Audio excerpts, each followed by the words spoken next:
माँ बंगलामुखी के प्रसिद्ध साधक गुरु नामचीन महाराज जी ने यहाँ घोर तपस्या की। उनके किस्से सुने जाते हैं और कचौली गांव के पूरनचंद पंत जी और प्रयाग पंत जी ने भी यहाँ घोर तपस्या की। गांव वाले और भक्तगण उनके किस्से सुनाते हैं। और अभी हाल फिलहाल बंगलामुखी के साधक माँ पीताम्बरी जी के साधक गुरु बृजेंद्र पांडे जी ने भी यहाँ गुफा में बैठकर निराहार 36 दिन की घोर तपस्या की है और भक्तजनों के कल्याण के लिए यज्ञ भी किया है। तो यहाँ का जो साधना का लाभ है वो बड़ा ही महत्वपूर्ण है। इसमें हमने गुरु बृजेंद्र पांडे जी से बात भी की। आइए, हमारे साथ हैं, आइए हम उनसे बात करते हैं।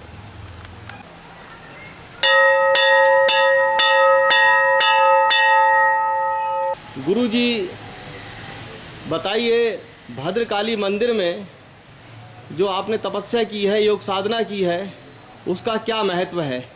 इसका महत्व ये है कि जब हम लोग कल्याण के लिए, समाज हित के लिए साधना, जब हम साधना करते हैं तो उसको समाज में, लोक हित में, देश के हित में, गांव के हित में, प्रदेश के लिए हित में, सबको फलदायी होता है। और साधना अगर हम अपने व्यक्तिगत अपने लिए करेंगे तो वो साधना में कोई लाभ नहीं मिलता है। इसलिए हम जो है जितनी भी साधना हम करते हैं समाज के लोक कल्याण के लिए करते हैं। तो गुरुजी, लोक कल्याण की भावना से आप विषम परिस्थितियों में भी अपनी साधना करते हैं, बताएं गुरुजी इसके विषय में। लोक कल्याण के लिए साधना करना, अपनी सारे लोग जो है अपनी अपनी स्थिति में जूझ रहे हैं, लेकिन जब हम दूसरे के लिए, दूसरे कल्याण के लिए हम अपने आप को विषम स्थिति में डालेंगे, उस स्थिति से बाहर निकल कर जब साधना करेंगे तो उसका प्रभाव इष्ट पर और लोक के ऊपर उसका विशेष लाभ होता है। उसका माई देखते हैं कि संसार जो है इस तरह से, लेकिन ये लाइन से, रास्ते से हटकर लोग के हित के लिए काम कर रहे हैं, साधना कर रहे हैं, तो कहीं ना कहीं हम लोग का लाभ मिलेगा। तो लोगों का माई के प्रति प्रभाव बढ़ेगा, भोलेनाथ के प्रति प्रभाव बढ़ेगा, तो लोगों का आस्था हमारे धर्म से जुड़ेगा ना। क्योंकि इसमें इस समय वर्तमान में दिखावा ज़्यादा आ रहा है लोगों के अंदर, तो दिखावा वाले हटेंगे, लेकिन ये जो भाव बढ़ेगा, आस्था माई से, भोलेनाथ से, हमारे देवी देवताओं से लोगों का आस्था बढ़ेगा, तो हम वहाँ जाएंगे, मुझे लाभ मिलेगा जी। तो भोलेनाथ का और माई का जो है एक ही स्थान है, मैंने देखा है, जहाँ भोलेनाथ होते हैं वहीं माई भी होती हैं। जी जी। तो ऐसा ही अलौकिक दृश्य यहाँ भी पाया गया है और बड़ी प्राचीन गुफा है और बड़े तपस्वी लोगों ने, बड़े संत लोगों ने यहाँ कठिन तपस्या की है, जाप की है। और देखा गया है कि अभी भी बड़े ही संत लोग यहाँ कभी कभी जाप करने आते हैं। तो इसमें गुरुजी बताएं, भोलेनाथ और माई जी का क्या संजोग रहा है? देखिए, भोलेनाथ माई और माँ बहुत बड़ा फर्क है, क्योंकि माई एक महाशक्ति है और भोलेनाथ वो, अगर माई अगर उस स्थान पर नहीं है तो शक्ति वहाँ अधूरी मानी जाएगी। माई की जब कृपा होती है तो भोलेनाथ की कृपा अपने आप हो जाती है।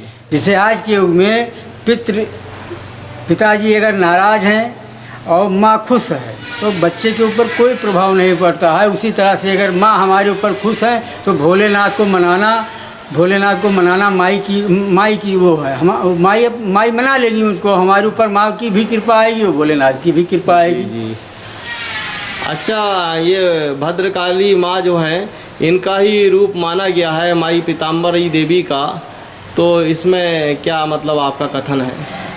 सत्य है, माई पीताम्बरी का ही रूप जो है भद्रकाली है और एक ही जैसे माँ होती है। बस भाव से हम भद्रकाली कह रहे हैं, कोई काली कह रहा है, कोई दुर्गा कह रहा है, कोई लक्ष्मी कह रहा है, कोई महाकाली कह रहा है। इस तरह से जो है 9 दुर्गा में 108 नाम है, सब लोग अपने अपने भाव से अलग अलग, लेकिन वो माँ जो है एक ही है, माँ पीताम्बरा ही है। जी। तो हमारे भक्तगणों को आप क्या संदेश देना चाहते हैं, बताएं गुरुजी। भक्तजनों के लिए यह है कि माँ के शरण में जाएं, माँ को भाव से माँ करके आवाज़ दें। माँ जो है जन्म देने वाली माँ से कहीं पहले ही आपकी आवाज़ सुनेगी, आपको अपने गोद में लेकर कवच की तरह से आपकी सुरक्षा करेगी। सुख दुख में आपको अपने हाथ में लेकर आपका सारा संशय भय हटाएगी। जी। लोक कल्याण के लिए आपने क्या यज्ञ किया है गुरुजी वहाँ बैठकर? जी, लोक कल्याण के लिए अब तक हम जो है सैकड़ों यज्ञ और जो है साधना हम कर चुके हैं। लोक कल्याण के लिए, अपने कल्याण के लिए नहीं किया है, ना आज भविष्य में करूँगा।